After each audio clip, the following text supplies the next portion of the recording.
Hello, everyone, and welcome back to another episode of Trustcast. Today, I have Katie Dooley with me, and she is from Paper Lime Creative, a branding and marketing agency very similar to the stuff that I do, so we speak the same language. I'm excited to talk marketing with you today. How are you, Katie? I'm great. Thank you so much for having me, Jacob. Of course. I'm always just looking forward to talk to a fellow marketer. I nerd out on it. I just like to talk about these things, so I'm happy whenever I can have anyone like yourself on the show. Absolutely. All right, well, let's just kind of dive into this. Your agency specifically does like corporate identity and branding. So let's start there. What makes a good brand? What makes a bad brand? That's a big question to start with. I love it. I think a good brand versus a bad brand is just how much thought and effort you put into it. And it's a tough question because there are businesses with ugly logos that have great brands. And I think sometimes we forget to separate a logo from a brand, and vice versa, businesses with great logos and terrible brands. It's really about thinking about your customers' needs and putting your focus on them. And obviously I think logos are important. It's part of my job, but you can care about your customers and have a bad logo. Yeah. Interesting. Do you have any examples? I love examples, and I feel like it makes it a little more tangible. What's maybe a company that they could improve their logo a little bit, but they do a wonderful job on other pieces of branding? Oh, I immediately think of things that are local to me. So that's fine. There is a farm here in Alberta. So I'm in Alberta, Canada, and they do like humanely raised meats, grass-fed, grain-finished, high quality, and they have a terrible logo. So I'm not going to throw them under the bus right now. But like I said, high quality product, very involved in the community, very present in the community. Through COVID, they've done delivery, all sorts of amazing things.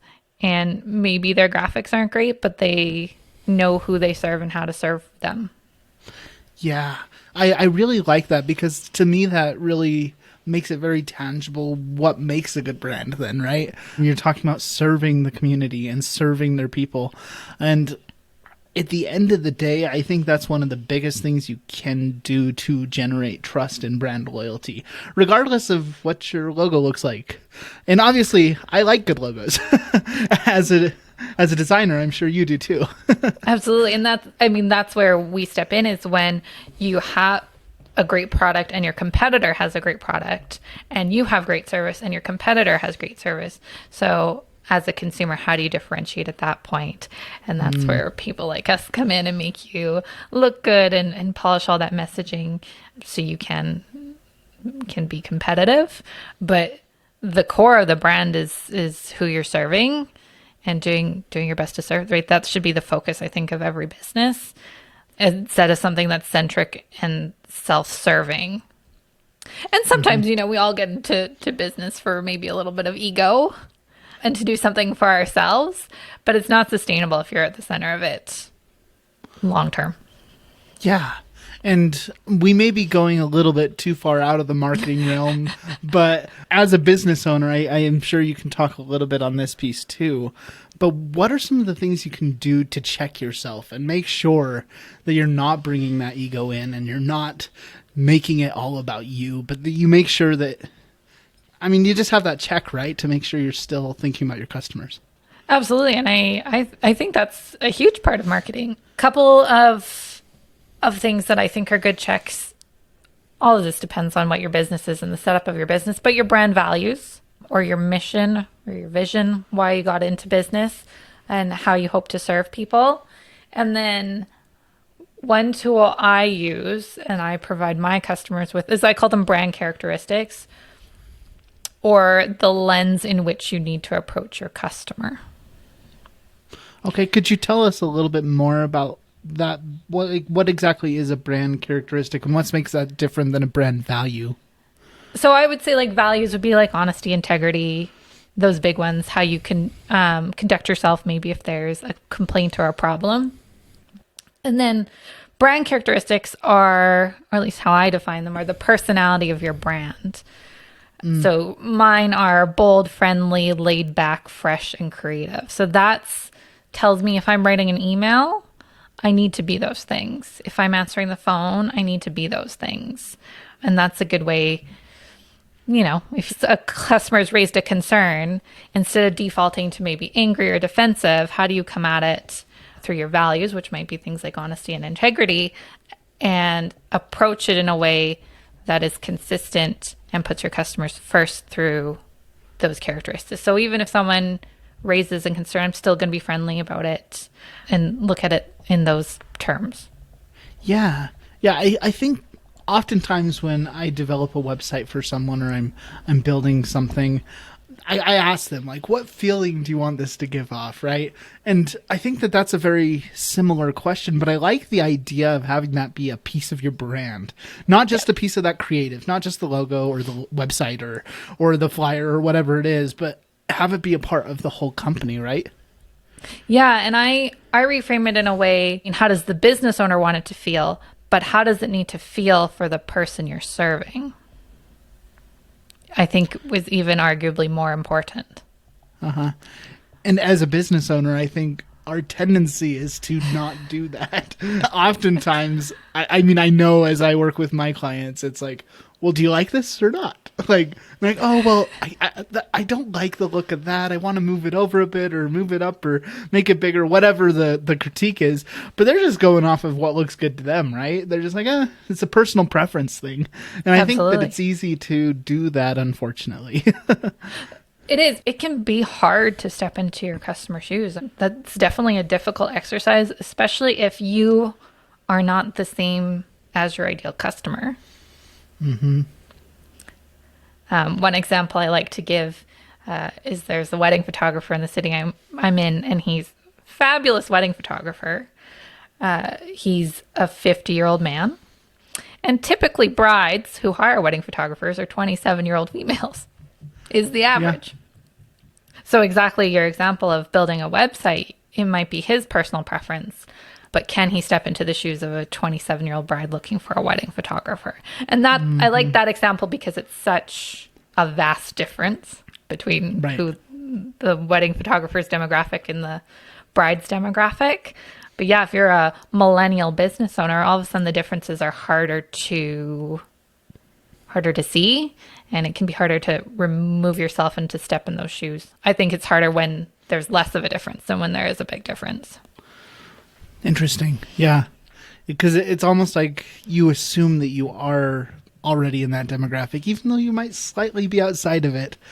Yeah, absolutely. Yeah. And I don't know if you're like this, Jacob, but sometimes I forget people don't know all these terms. Vector, RGB, bleeds, just put some crop marks on it, right? And people are like, what are you talking about? And my brain goes, how does a business owner not know this? But it's not a business owner's job to know it. It's my job to know it. I just happen to be a business owner who knows it. Right. Yeah. It almost, so I speak Spanish fluently, and I was trying to learn Portuguese, but I found that Portuguese was so hard to learn because it was so similar to Spanish that my brain just could not make those tiny little adjustments. I think for me, it would probably be 10 times easier to go learn a language that's completely different. Go learn something like German, because Portuguese and Spanish, they're just so similar that my brain just couldn't do it. And so I think that sometimes the closer things are, the harder it is for us to see those little nuances and the small little details and differences. Yeah, I love that analogy. I'm actually trying to learn Portuguese right now on Duolingo, but I don't speak Spanish, so. Eu não falo português. Yeah. But I do speak Spanish. Spanish is wonderful. But anyways, yeah, that's so interesting. So what are some tips then to try to put yourself in the shoes of your customer, especially when it is hard, when you think you might already kind of have that empathy? What are some exercises that help business owners? I think getting as detailed as possible about the person you're serving. Like when I work with my clients, it's, people can answer and say, oh, a 40-year-old female who lives in Alberta. People can, if you ask who their ideal customer is, they can probably tell you that. But I want to know what they do on the weekends. I want to know what keeps them up at night. I want to know how many kids they have. Are they driving those kids to soccer or baseball or dance class? Do they live in a house? Do they own that house? Are they renting? Because this is where you can start to see marketing opportunities, but also potential pain points in places where you can serve them that maybe your competitors aren't. And then another great opportunity is just find someone who is if you have a favorite client, ask them. They'll tell you what they need and can maybe clarify some of those nuances for you. Yeah, I think that's so underrated. It's so simple, but just ask questions, right? Be curious. Yeah, and if you have a great relationship with one of your existing clients, they're more than happy to, they're like flattered, right? If you approach them and say, hey, you're one of my favorite clients. If I could have 10 of you, 100 of you, this would be the best job ever. Can you look at my website? Can you read this pamphlet or brochure, or take a look at my social media and tell me what you think? They'd probably be so flattered that you're reaching out to them because they're your favorite. Yeah. You're blowing my mind here, and you shouldn't be because it's so simple. Like, it just makes sense. But I'm actually currently in the process of thinking, okay, I need to revamp my website. I mean, it looks okay, but I know that the messaging could be improved. And one of the big problems that I find as a marketer is finding time to do my own marketing because I'm always doing stuff for others. But I'm like, oh my gosh, that's exactly what I need to do. I just need to go to my favorite clients and ask them, what about my website makes you trust me more? What makes you want to do business with me? What makes you maybe a little turned off or think that, oh, maybe this wouldn't be good? It's just asking those simple questions. And it makes sense to go to the clients you like because those are the type of people you want to attract more of. Absolutely. And I think people get a little bit scared of getting so focused. When you get right down to, age and gender and location and hobbies and interests, people worry that they're going to exclude, but chances are you're just going to get more of better. And I think that's great. And, I'm sure you've heard you market to everyone, you attract no one. And I love when businesses say, ironically love when people say, oh, I work with anyone that, I've heard hairdressers say anyone that has hair, or, car salesman, anyone that needs a car. And Jacob, have you ever worked in retail? I have briefly worked in retail. So I was a representative for a brand in my college, and that brand happened to have a presence in our campus store. And so I would help out there, but I haven't worked in retail exclusively for a very long time. It was just a brief period. Have you ever had a customer yell at you? Like tear a strip out of you, yell at you? Yeah, I worked in a restaurant. Okay, perfect. which is probably similar to retail in the way that you're going for it. Absolutely, yes. Yeah, so that's anyone who wants to eat dinner or order a meal. And I don't want those customers, to be completely honest. So when you're that broad, you get customers that aren't the right fit for you.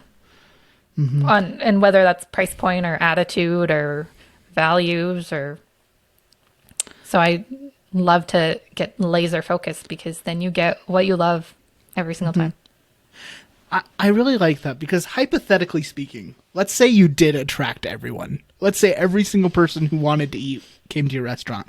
You couldn't handle it anyways, right? Like, I know that if every business out there that wanted a website was all of a sudden knocking at my door, that would actually be a bad thing for my business, not a good thing.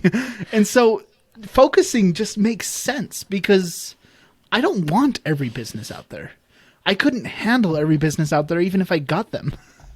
Absolutely. And back to the restaurant analogy, then you're going to get people with allergies and intolerances and screaming kids and just send the back because they want a free meal or My husband used to work in restaurants, and he had someone send soup back because it was too hot. What a cool. Right? Oh my gosh. I think they literally like took it back to the kitchen, went, and then brought it back out. Oh my gosh, that's hilarious. But that's when you say, like, I want to work with anyone and everyone. These are the types of people you can get. And I think it's a waste of your energy and a waste of your resources. Mm-hmm.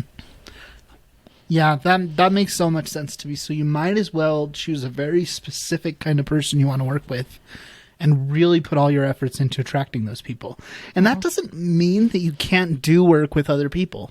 That doesn't mean if someone else comes to you and says, hey, can you design my logo, or can you build my website, or do whatever, you can still do that. But you can make that choice, you know? But your marketing is focused on attracting the very ideal and perfect customer for your business. That just makes perfect sense to me. Yeah, absolutely. There will always be peripheral customers. You don't have to worry about, everyone disappearing. I think that's a common fear, but it's unfounded. Mm-hmm.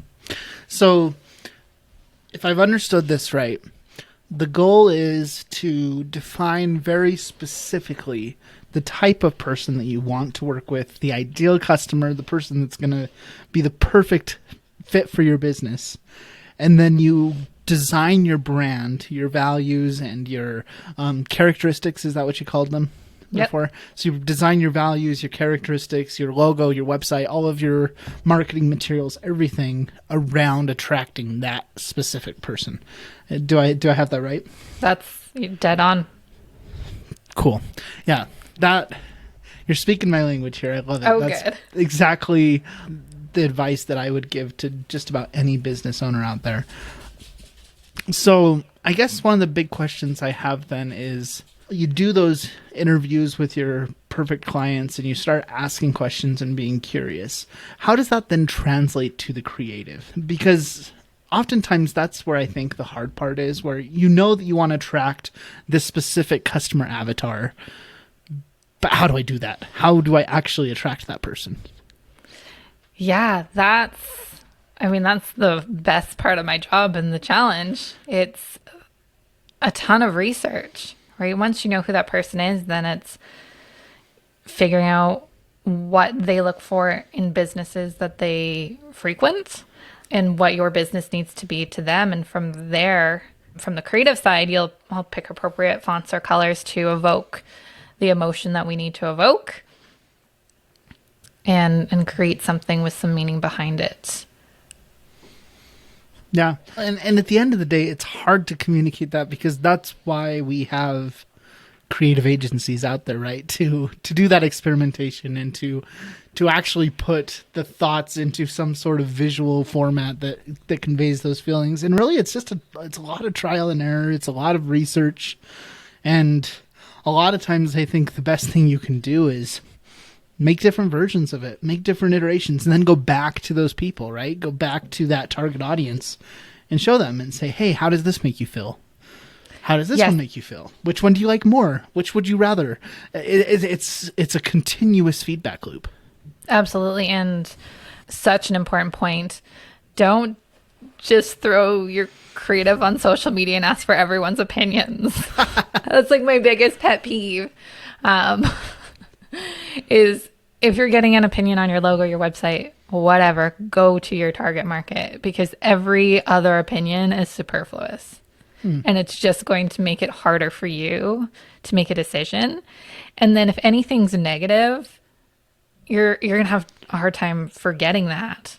Yeah. If my mom says, hey, that logo's ugly, and it's for teenage boys for a video game company, it doesn't matter, but I'm going to remember that my mom doesn't like it, or whatever, or your friend or someone on Facebook said something mean about it, but they don't have a stake in it. Right. Wow.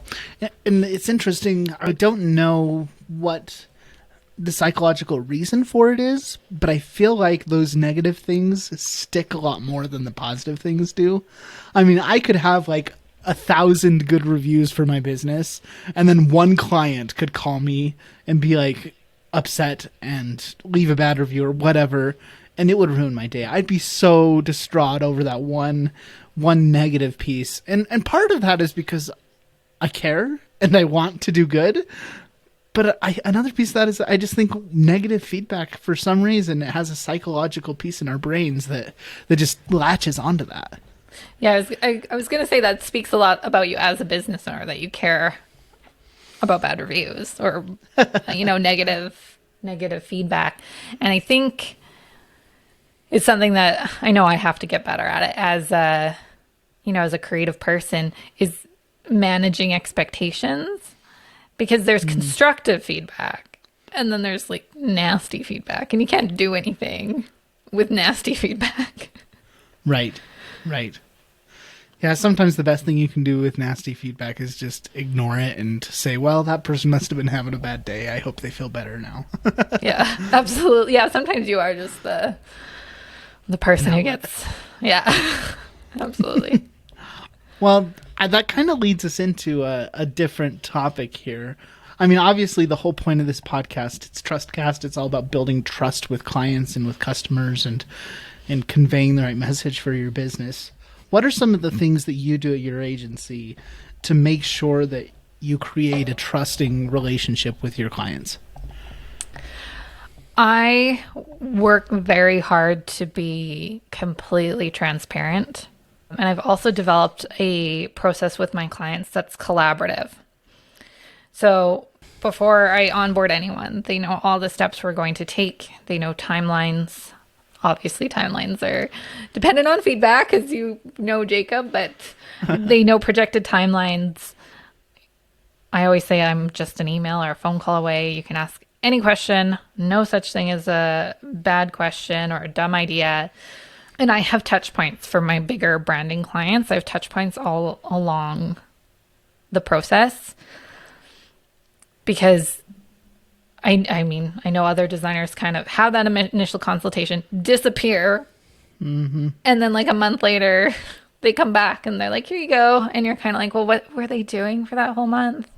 So I have touch points, check-ins, where they can actually see what I've been working on, give some feedback, and I've found it a very effective process. I get great results because nobody's blindsided. I'm not blindsided. They're not blindsided. Yeah. What I'm hearing from you is communication. Right? Yeah. From the very beginning. I'm a text or phone call away. We're going to have check-ins and checkpoints where we can communicate and get feedback and integrate that feedback. And I'll tell you, I have done this the right way and I've done this the wrong way. And I'll be the first to admit that. But I have plenty of clients that I have been that person where I get the project and I kind of disappear, and then I come back and I'm like, here you go. And as I've worked to make sure that we have those touch points like you're talking about, I've seen a huge difference in our agency and the way that the clients feel working with us. It's just so much better. And what we try to do now is usually have a weekly or a bi-weekly check-in, just depending on the project. And that is just so helpful. Makes a big difference. And I think even over communicating can be helpful for a client. And sometimes this is just how well you know your client. And I find I over communicate the newer our relationship is, but I had a rush project actually come in this week on Tuesday, and we had a quick phone call, and I said, I'm going to work on it tomorrow. And regardless of where I am, Wednesday afternoon, I will email you and let you know. So if I'm halfway done, if I'm almost done, if it's a full proof, you will know. So you will hear from me because it was time sensitive. And I think I ended up sending him a proof that was 90% finished. I think I had 3 or 4 pages left. I said, let's get some feedback on this. I'll finish the last pages, add your revisions, and it'll be done. And I think that helps build trust instead of me just sending a proof Thursday morning. He knew he was going to get it Thursday morning. He got that extra touch point on Wednesday instead of just, I hope I get it Thursday sometime or Friday. And he's kind of left in the dark guessing. I like that. I think that's something I'm going to have to incorporate into the stuff we do. If we have a project due on a specific day, maybe reaching out to the client the day before. I love that. That's really good. I'm going to steal it. Good. I stole it too, technically. I had a job years ago. It wasn't a graphic design or branding job. It was while I was building my business, actually, at a bank. And they had what they called the 24-hour rule. So that you get back to a customer in 24 hours, whether you have the solution or not. So again, it was banking. So someone had a problem with their account. You spent all day working on it. It's 5 o'clock. You email them and say, hey, sorry, I don't have it figured out. You'll hear from me tomorrow, one way or the other. And then tomorrow Right. would come and either you had it figured out or you didn't. And you'd email them again and say, whatever, sorry, had to escalate it, or nope, here you go, it's resolved. But you contacted them every day until it was done. I think oftentimes when we don't communicate, people will assume the worst. Or at least I know I do. If I haven't heard anything, I assume that it's not progressing or it's not going anywhere, even though it probably is, to give the person on the other end the benefit of the doubt. But by communicating, you eliminate the ability for that person to assume the worst, because you checked in with them and you just gave them a quick update. And so they know where it's at. And so I think you're right. Over communication is probably, it's better to err on that side than on the other. Absolutely. And if they're the kind of client that's more hands off, they just won't respond. But I think at the end of the day, they'd rather have, I think bad news is better than no news. And not that, not having something done or not having it figured out is bad news necessarily. But I think you're right. That anticipation, that waiting, that not knowing what's going on is a lot harder on a person than just saying, hey, something came up. I need to get help on this. I can't figure it out. Whatever might be causing the holdup or whatever the update is. I think I'd rather hear that than be guessing. It sounds to me like your agency would be a wonderful agency to work with. I can already tell just from talking to you for the past 30 minutes how you take care of your clients. I can just tell that you do. So that's amazing. And we need more businesses like that. So thank you for being one of those amazing businesses, for sure. Oh, thank you. Well, is there anything else before we kind of wrap things up related to marketing, branding, maybe a pet peeve that you have with the industry? Anything you want to talk about before we wrap things up here? Oh, I think the only thing I might add is that if you're a business owner listening to this, is to really put your customers first, and to, if you have personal preferences, to be able to maybe put those aside for the branding and marketing process, even if you just try it. Branding and marketing is a living entity. So if you don't like it, you can always change it. Or if it doesn't work, you can always change it. I love it. Awesome. Well, thank you so much, Katie. And everyone, Katie, obviously we've been listening to her. She's the type of business you want to do business with. So definitely go and check her out. It's Paper Lime Creative. It's paperlime.ca. Where else can we find you, Katie? Paper Lime is on Instagram at Paper Lime Creative. We have a Facebook page also at Paper Lime Creative. And feel free to connect with me on LinkedIn. Katie Dooley. Awesome. I don't know if we're connected yet, but we will be now, because Absolutely. I'm definitely going to reach out. Awesome. Well, thank you so much, Katie. You have a wonderful evening. Thank you, Jacob. You too. Yeah. Bye. All right. Bye-bye.